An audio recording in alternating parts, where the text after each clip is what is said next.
Hey guys, Ray from loveyourrv.com back at you again. If you followed my channel and blog for any length of time, well, first of all, thank you. I appreciate it. I know there's a lot to choose from these days, and thanks for choosing mine. Anyway, if you followed me for a while, you know I'd like to do a lot of reviews, repairs, upgrades to the rig. So every once in a while, I like to go back and give you an update on all the things I've done. Done that twice in the past, and I usually do around 20 updates in a go, so it's kind of like a roundup of things. I'll put links in the description for the previous two, and I'm going to do a brand new one. So some of these things maybe go back a year and a half, 6 months to a year and a half, and I'll go through and let you know how they've performed, if there's been any problems I've come across after using them for a while. Kind of just give you a updated review on them. So let's go. First up, we have the Winegard Wi-Fi booster. This replaced the Connect version 1. This is the Connect 2, but this also has the 4G feature to it. So as a Wi-Fi booster, it's just okay. It didn't have huge range, but it performed well for us during the summer, picking up some Wi-Fi that we couldn't really get very well inside the trailer. So it came in handy there, but I've bought the Winegard 4G plan for this trip, and I have to say I'm really impressed. I didn't really have a lot of hope for it, but it's been really good. Going down the Oregon coast in spotty areas, it was able to pick up the 4G signal pretty well everywhere.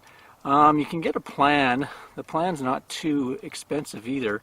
I can go get a 30-day plan. I usually buy the 10 gigabyte plan for $65.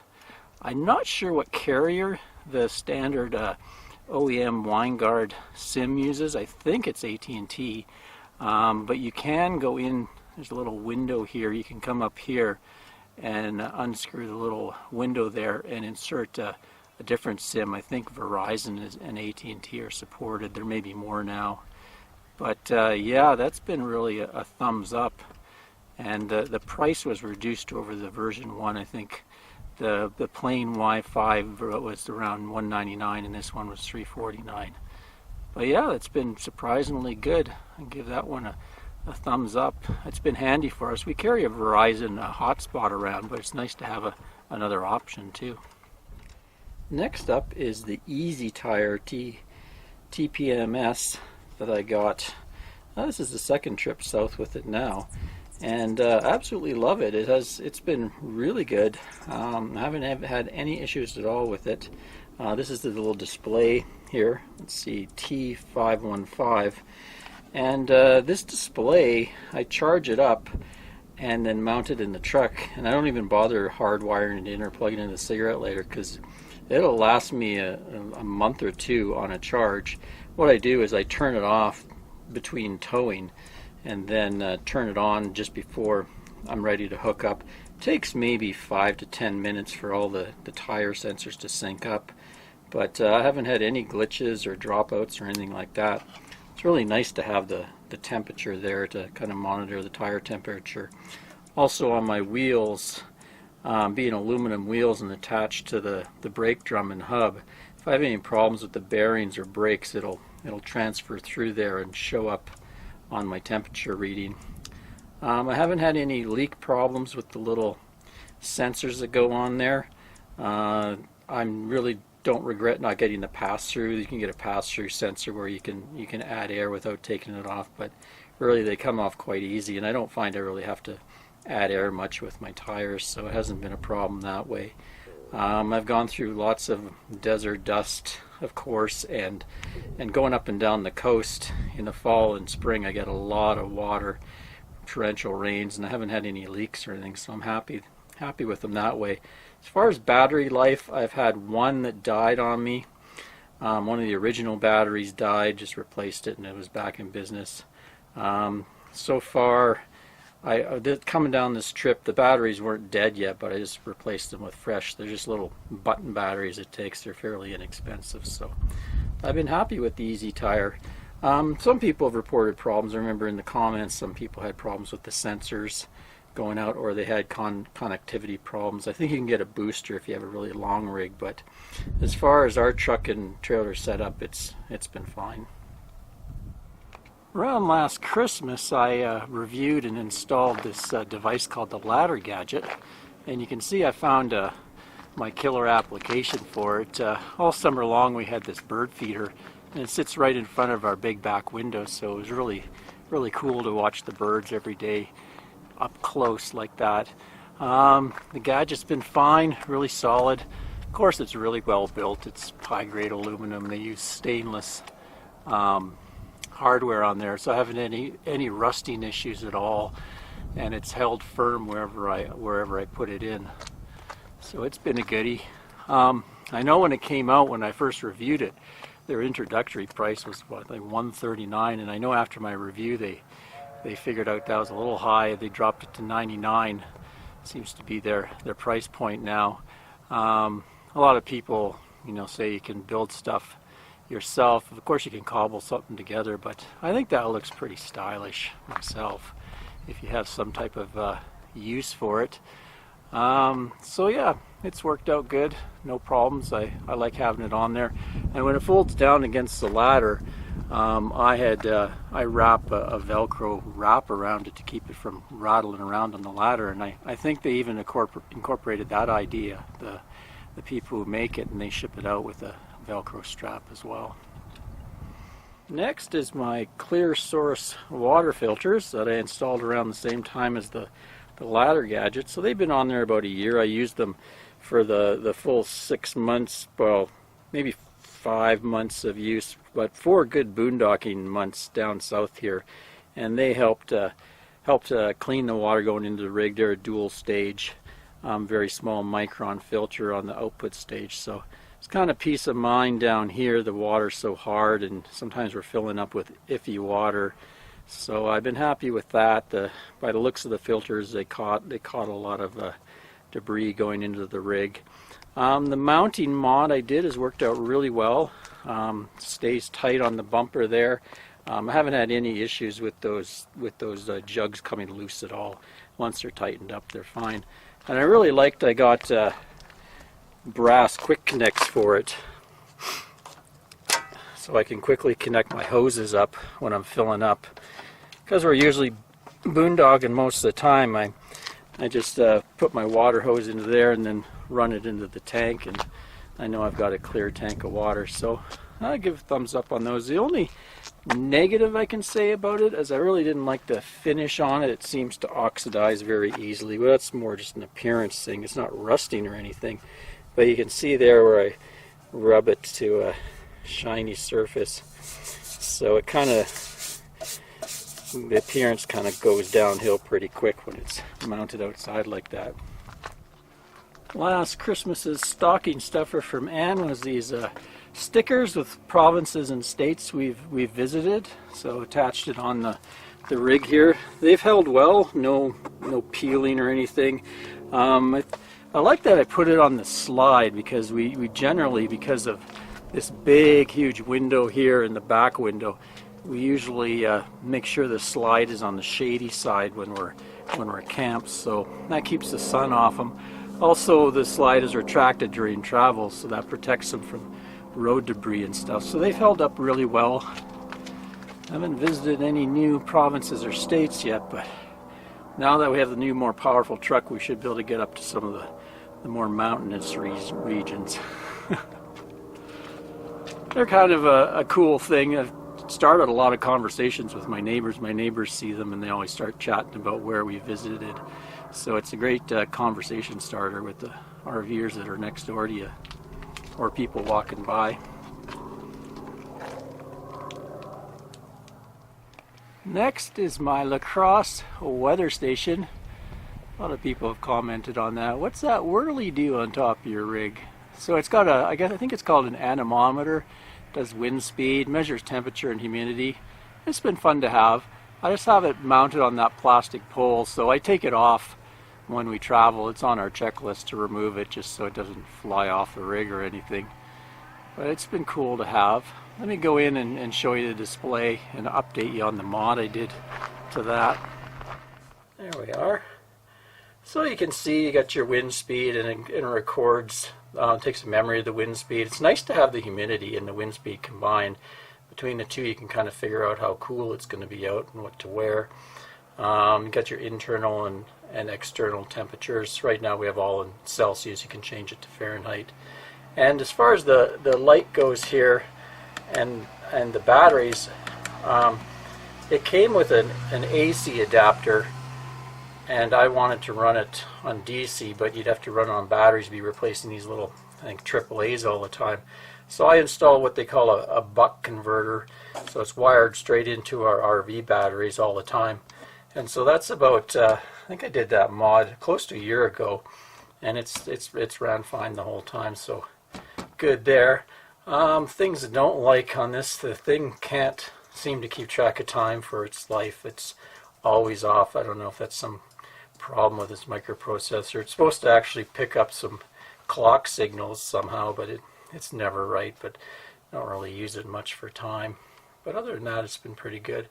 I got it on sale. It was a half price kind of impulse thing to get. But now that I've had it for a while, I'd like to, when get some money, upgrade to a more deluxe unit. So we'll see.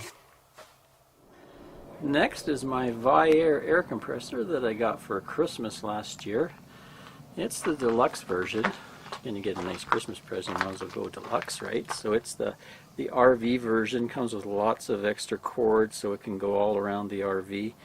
I really like the mod I did where I modded a receptacle in here out of a trolling motor plug so that I can just plug it into the side of the Cougar here and run off my RV battery bank.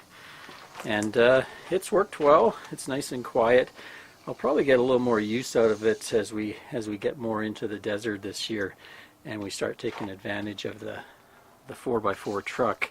So sometimes it's of advantage to deflate the tires a bit when you're going off road, especially in different types of terrain. So it'd be nice to be able to deflate them and then use this to quickly pump them up. So I did retain my my plugs for hooking onto an auto battery. Made the same little trolling motor plug on it so I can just take it along when we're off 4x4ing with the truck. Let's give you a demo here. See, it's pretty quiet, especially compared to my old compressor. You can go look at the review. I did some demo tests of how fast it pumps up stuff, but it's been good. I still haven't gone, and you can buy an accumulator tank, and then I can add on like an air compressor gun to blow things out with air. I can still do it right now, but you gotta wait for the little cylinder in there to recompress. So I like that. Can't really say anything negative to say about it, other than a lot of commenters were commenting that you can get a lot cheaper rigs that are identical, say off Harbor Freight or something. This thing's over $200 for the whole kit. You see them around $60, not quite all the accessories, but it's nice to have all the quality hoses and accessories, and I'm in it for the long run, full timing, so thought I'd go with a name brand. But that's one of the only negatives that come across, is there is cheaper ones on the market. It's also hard to know when they look exactly the same. On the outside, they could be knockoffs with kind of cheap internals, so their mileage may vary on that. But yeah, this plug was really cool. Twists and pulls out. There we go. My Instant Pot Dual Mini. One of my favorite cooking appliances now. I'm the chief cook in the family, do almost all the cooking, and usually can boil eggs. She chops up salad and stuff, but I do most of the dinner cooking. And once I started using this, we got rid of the rice cooker and the slow cooker, so actually saved some cupboard space with it. One thing I thought was going to be a problem was when I saw, oh, it's a stainless steel, uh-oh, that's going to be a bear to clean. But so far it hasn't been much problem at all to clean. I haven't had too many issues with that, so that's cool. The size, this is just a 3-quart, so there's just 2 of us, and usually it's fine. If there's more than 2 of you, or you really like to have a lot of leftovers, and you have the space in your cupboard, probably a 6-quart would be better, but this one's worked out well for us. made a lot of good meals in it. And even figured out a great recipe. She gave it a try and cooked an amazing orange chicken in it. And being a pressure cooker, that's the big thing. The meals are ready really quickly. It hardly takes any time at all, 10-15 minutes. It'll cook up meat, no problem. Same with rice, whatever. So that's been good. There's tons of recipes I haven't even tried yet. They're all over YouTube. So it's been a good buy. I got this around Christmas last year. I think I paid $69, and then I checked back a couple weeks later on Amazon, and they even had it down as low as $49. So keep an eye out for the deals if you're interested in it. And as far as safety's been, it's really safe. It locks up here at the back. You put a little sealing thing there. There's a little thing that comes up and locks the lid, so it's impossible to open it up when it's under pressure. Very cool little appliance. Next up, the Titan cooling fans that I installed in the summer. These are the ones I put on the fridge grate, the smaller set. And they have a little controller on them right in here, and there's a little thermostat device in here that turns it on as needed, or you can go to manual mode. So they've been good. They've helped when it gets really hot out. I don't even have to think about it. The fans come on. And they're much quieter than the old Dometic fan that I had in the old fridge. I also, because they sent me so many fans, I installed a couple others. So let's just go in and see them. There's a couple negatives I have to say about them. But this little set I really like. Okay, so the larger set of fans is installed at the top of the fridge vent stack right on the roof where it exhausts. And I have the controller mounted up here. Let's turn it on.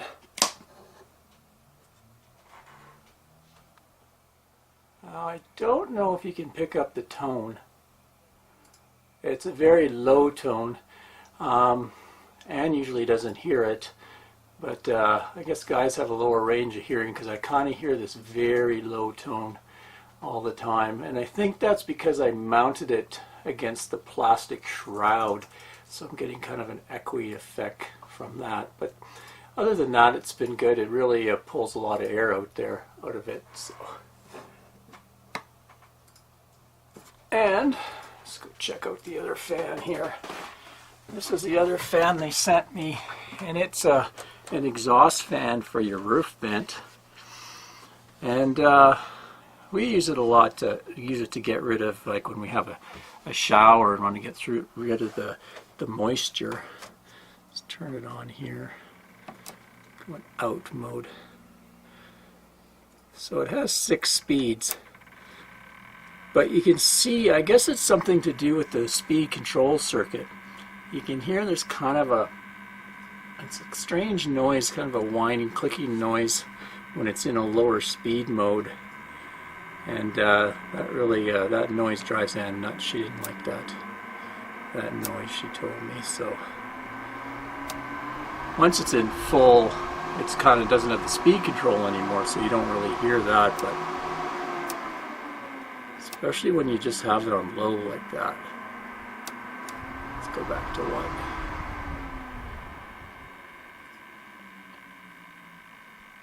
Hear that? It's almost like a door creaking noise.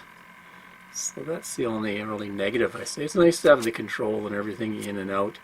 And the other thing that I didn't like is, say you're on the out and you turn it off.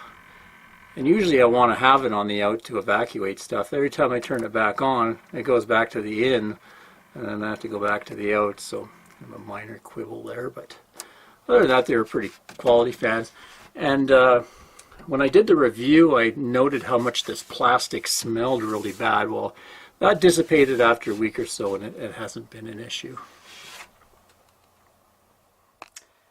My Honeywell Focus Pro 5000 that I installed, a digital thermostat that I liked because it auto switched between cooling mode and heating mode. So it was nice in the summer because it's cold at night and warm in the day. So a lot of times we want the air conditioner in the day and the heating at night. That way we didn't have to remember to switch it over when we went to bed. But this thing failed about a month ago. I was using the heating mode, and it went on, clicks on, there's a little relay in there. Let's see here, click here. And then when we went to turn it, when the temperature went to the point where it should click off, it didn't click off, and then the furnace just kept running and running and running. Finally, we would wake up in the middle of the night. It's like 77 degrees in there. Why is it so hot? Well, this thing, the furnace didn't turn off. I thought at first it must be a fault with the furnace. What could go wrong here? And sure enough, it was something in here. I went out and got the original and put it back, and everything operated normally again. You can see the old one has manual sliders, so it's really hard to find the exact temperature, and everything's manually switched. So this thing failed. I thought at first it was maybe the relay inside that had stuck, but I could go into its programming mode, kind of the service mode, and click off the relay, and then the furnace would turn off. So it's something in its microprocessor went haywire. So I really like it, so I'm going to give it another shot. I'm going to get a new one and give it another try, because I really like it and see. But I just thought I'd put that into here. If anybody has this, keep an eye on it, because it's kind of dangerous if that happens and the furnace runs and runs. There's circuits in the furnace that if it gets too hot, there's fail safes in there, little thermocouplers that'll open up. But still, say you were leaving a pet inside or something, and the thing went up to like 85 degrees. Okay, another product fail was the stuff called Plasti-Mend.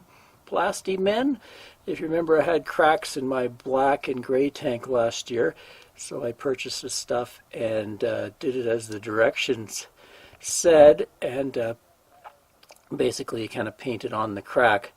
And now I see I've developed cracks in pretty well the same spot. This is the gray. That's kind of a crack. They're right at the top of the tank, so they don't really leak unless I had it super full. Like, I haven't had any leaks out of the bottom of the rig, but they're starting to crack again. There's the gray. I'll just swing around and show you the black. Yeah, there's the one in the black tank. You can see it's kind of a brownish color, so a little bit is seeped out. I don't see anything too dramatic down the side of the tank or anything, so what I'm going to do is I have lots of that stuff left, so I'm going to redo those while I'm down here and see how it goes from there. I think I might have a big summer project this year of pulling out these tanks and deciding what to do. I may be able to plastic weld them, or it might be replacement time, but I'll let you know. But I thought let you know that stuff has failed after using it a bit. Like, I travel a lot with really full tanks when we're boondocking, or, you know, from in the casino for a bunch of nights, and eventually the tanks are pretty heavy with water, and then we travel to the next dump station or RV park. So a fail for the Plasti-Mend. Okay, and the next two are, first of all, the bearings and brakes. I did a big job in the summer and replaced the trailer brakes, all 4 trailer brakes, brand new. And I took apart and replaced the bearings and the races, took the Chinese ones out and put in good Timken brand bearings and races. The brakes I used were the Detector. Just replaced them with the OEM, and they've been fine. The brakes work fine with the new Trucks controller. It's just about time for me to readjust them. I didn't get the self-adjusting ones, just kept it simple and got the manual adjusts. I don't mind crawling under and doing that every once in a while, but I got about 2,000 miles on them now. I adjusted them after 100 miles or so once they seated, and I'll readjust them again. But the brakes have been really good, and the bearings have been good. I've been using my my tire pressure monitoring system there to kind of monitor the temperatures as we go. Kind of gives me a rough guide of how the hubs are doing there, and you got to account for the sunny side versus the shady side. I do find the back wheels are running a few degrees hotter than the front. I think because I'm running still a little nose high. I haven't had a chance to get the suspension adjusted, so with the new truck I'm a little nose high, so I probably have a little more weight on the back wheels. I also noticed the curbside wheels seem to run a little warmer, which with the camber of the road, I imagine there's more weight. So the one that runs the hottest that I really keep an eye on is the very back corner on the curb side, it seems to run the warmest, but they're all kind of within 8 degrees of each other. So I have my pressure monitoring system set to alert me if the temperature suddenly gets too high, just in case a bearing fails or a brake drags, but they've been good. And then my tires, I guess I installed the Goodyear Endurance tires. Must be going on almost 2 years coming up, and they've been really good. Let me show you some of the tread here. Crawl under the rig. Get all dirty on the ground. So yeah, the tread life's been pretty good. I was going through with the cheaper tires. I was using Power Kings and Safiro, but these are the Goodyears that are made in a U.S. plant now, and they've been wearing pretty good. They have little wear markers on. Let's see if we can see down there, and there's quite a bit of tread left, so I might get 3 or 4 years out of this set. They seem to wear a little better, and I really like that the speed rating's up quite a bit. The old STR trailer tires I had were 65 mile an hour max speed rating. These are rated N, which is 87 miles an hour, so a little more peace of mind with them. But I have had one problem here, and that's this back driver's side wheel. I don't know if it's I think it's out of alignment. Maybe it's not even on the axle, because I seem to be getting some wear on the inside of that tire. So let me go show you that. Okay, so here's the tire in question that was back there, and it was back at it's been the same age as the rest, and you can see in here there's a wear marker. When it wears down to that marker, it's time to change the tires. The treads are getting too low, and you can see on one side it's still high, but on this inner side it's been wearing, so it must be out of angle on that axle. I did notice the old tires would do that too. I didn't get a chance to rotate these ones, but I'm going to get maybe that axle looked at when I get the suspension done. Anyway, what I did is I went to a shop where I got these Goodyears before, and asked them if I was going to maybe buy a brand new one to put on, but they happened to have a used one that was only about a year or so old. So I got it for 50 bucks, and it had relatively the same amount of tread wear as the other three I have, so I had them take this old one and put it on my spare rim, because the tire that was on there was the original OEM Power King that came with the Cougar spare, and it's pushing 8 years old, so that's getting a little old for a tire. Anyway, I really like these Goodyear Endurance. I think all 4 on my trailer went for what was it, $560 installed, so that's pretty good if I can get a good 3 or 4 years out of them. They are ST22575R15, and they're a load range E. So as far as ride goes, they're really smooth, no problems there, so I recommend them to anybody who's got the same type of trailer. Next, my Drain Master electronically controlled electric dump valves. Yeah, that was quite the install I did over the summer. If you want to go look at that, tore all the plumbing apart and got rid of a couple of my manual pull rod waste valves and put in these electrics. Can't really demo them too much here. This is the on-off switch I put in so I can turn power off when I'm boondocking. And you just push a button and they open the valve, push a button, close the valve. Can't really show you. We're dry camping right now, and I don't want to fill up my hose with water, so just leave it at that. But they've worked flawlessly. I've had no real leakage from them or any problems there with them not opening or closing properly, so they've been a good addition to the rig. And one of the reasons I wanted to do that was to free up this shelf here. Now I have this shelf. The rods used to stick out here, and you'd pull like that, and so you couldn't really use this shelf. And when I was bringing bins in and out, I was always accidentally just dropping the bin and bending rods and having all kinds of issues there. And if they bent, they could crack a valve. Now my valves are all inside there, and I have the shelving nicely available to me. So that was a good upgrade. Another upgrade I've been really happy with is this, they call it the RV lock. It's a keyless entry lock. So you just push in your code and it unlocks the door. Makes it easy. If you're going out, you don't need keys or anything. You can just hit lock and it locks you. And then you just put in your code and unlock. So you know, you're going on a hike or something like that, and you don't need to keep your keys, and pants usually don't have pockets or anything. So actually, after using it quite a while, it's been really convenient to have. I'll give you a look at the inside here.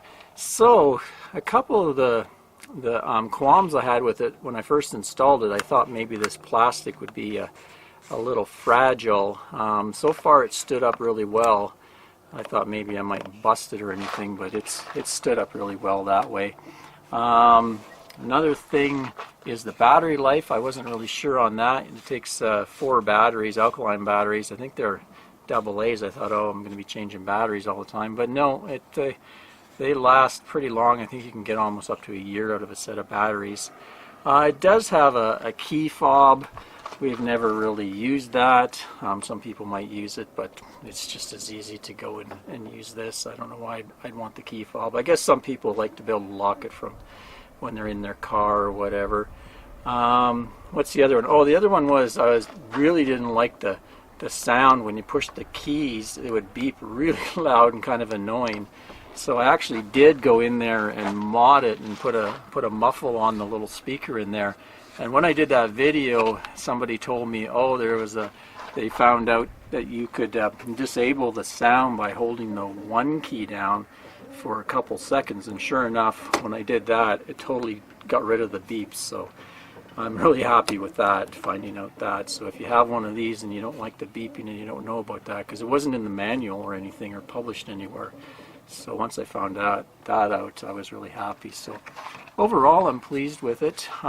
It was quite expensive. I think it goes for about $229 or $39. And somebody online said they got theirs off of eBay.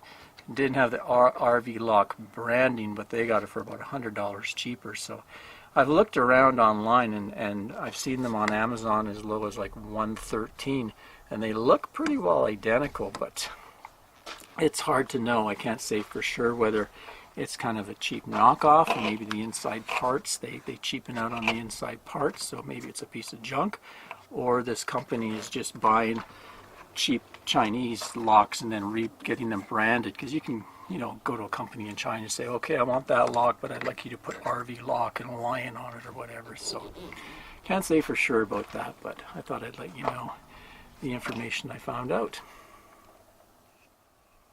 Next is the Energizer generator, the 3200 watt generator that I reviewed during the summer. So we've had a number of chances to use it. I used it a couple times in some casinos coming down the coast, and down here in the desert we had some cloudy, rainy days, so we used it a few times then. So I haven't used it tremendously amount of time, but it's worked great when I've needed it. Might get to use it a number of times in the next 2 weeks. We're kind of here in a state park, and they have generator hours between, I think, 2 hours in the morning and 2 hours in the evening. And the way we're situated, we're not getting the greatest solar. My panels are kind of pointed away from the sun. That's why I have the little 100 watt mobile panel out, so I can suck up a little more sun. But I'm sure if we get any sort of a cloud, and it's almost the shortest day of the year. Today I think it's the 18th, so we got a couple more days and we'll have the lowest sun. Also, where we are, it comes over a big mountain, so we're not seeing sun till almost 9:30, so I'm sure it's going to get some use. So I got it set up back here, and like I say, this is the one that has the remote start, which is pretty cool. If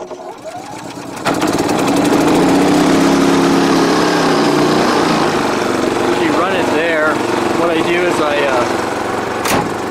close up the tailgate. That really deadens the sound, so that's not too bad. I'll just quickly turn that off. Not supposed to be running it right now. Let's do a quick test.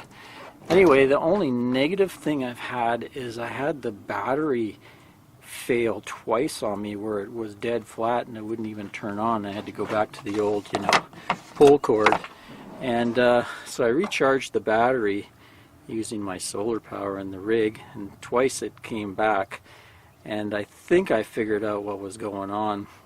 I thought, on this switch where it says stop, run, start, I figured, oh, if I turn it off, I've turned the battery off. But no, actually to turn it off, you have to close the fuel. So if you listen, okay, we'll turn it off. Let me turn it on, you'll hear a sound. Yeah, that kind of little, that's actually the power switch. So there was a couple times where I forgot to close the fuel to the line in there, and that's why I killed the battery. So since I discovered that, I've charged it up, and it seems to be holding the charge. I hope I haven't killed the little lead acid battery, because I ran it dead flat a few times. I kind of put on a meter on that battery, and it was drawing about 0.2 amps. So if you leave that open, that's what's going to happen. I had another commenter that said he got one of these, and his battery was a dud too, and I think he was getting a new battery sent out. So there could be a problem with the batteries, or it just could be that people are leaving it on like that and it's going flat. I'll continue using it. I'll probably have another update in the summer after we've used this a few months, but I thought I'd include it this time. Another big product fail was a smoke alarm. If you remember, last year I installed it's a brand called Kitty, and it was actually a combo smoke alarm CO detector, and it even talked. It had voice and everything. Well, that dang thing, it was always going off for no particular reason. Like you boil an egg and the thing would go off. Or one time we woke up at 3 in the morning and the thing's sounding off, and we're like freaking out, there's a fire. And no, it was just because it was cold and the air was kind of humid, and it decided to go off. And then it's screaming at you in actually both English and French. So it was kind of, we tossed that, and then went out and got another detector one day, because we were kind of saying, we need a detector, you need a detector. And she accidentally got another Kitty.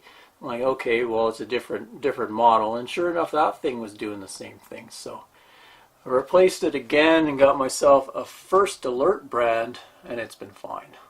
No problem. So I have to give the Kitty smoke alarms a thumbs down. Well, at least for in an RV. Maybe they work in a big house where there's a lot more air, but our smoke detector, we don't want it too sensitive, because we're right near, our kitchen is right here, where we're making toast or cooking stuff. We don't need the thing going off all the time, and if it goes off with humidity in an RV, it's not going to be very good either.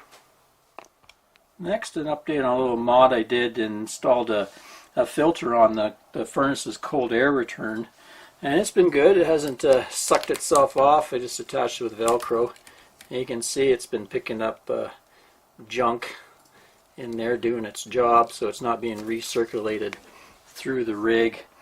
I was worried that I might be blocking too much air. I had some heating air guys comment that this is a pretty big cold air return, so I wouldn't have any problems, and I haven't. The furnaces ran fine, no issues there with lack of air, I guess. So I like that little mod. I think they should come OEM with some type of filter for the furnace. It's crazy that it just sucks the debris in through your furnace and then blows it back out the vents all over the place. So yeah, I like that little mod. Just two more. If you're still with me, congrats. You must really love RVs. Anyway, this was the storage shelf mod I did. If you remember, I was having problems with these shelves. They're just particle board, and they were put together with staples, and it was starting to sag. I was getting a big crack in the corner. I went and put some angle iron in there, beefed it up really solid. So I like to carry a toolbox in here and different things, so it's been no problem. It hasn't given it away at all, so that's been a good mod. I got to do the other side. I don't carry as many heavy items on the other side, so it hasn't been near as a problem, but it's starting to go. Anyway, that was a good fix. And finally, another one I did was the trailer fenders. they were all starting to crack, and it wasn't long where they were going to let go maybe and fly off on the road. So I took them apart, pulled them off, and behind there I used some of that Sikaflex marine sealant and beefed up all around each of these mounting points, and also used some rubber grommets so the screw wasn't right against the plastic flexing it. And that's been good. It's been almost a year and a half or so, I think, and no problems there. I think it's going to prolong the life of those plastic fenders, kind of mounted in a cheesy way. I think it looks kind of cool too. There you go. Thanks for watching, folks. I hope those updates might help you out if you're looking at doing any of those mods or interested in any of those products. Stay tuned. Probably maybe sometime after Christmas I'm going to have a full review of our new Dodge truck. Got about 4,000 miles on it now, and a good 2,000 of that towing in all sorts of terrain, so I think I should be able to speak to it, all my likes and dislikes thus far, so stay tuned for that.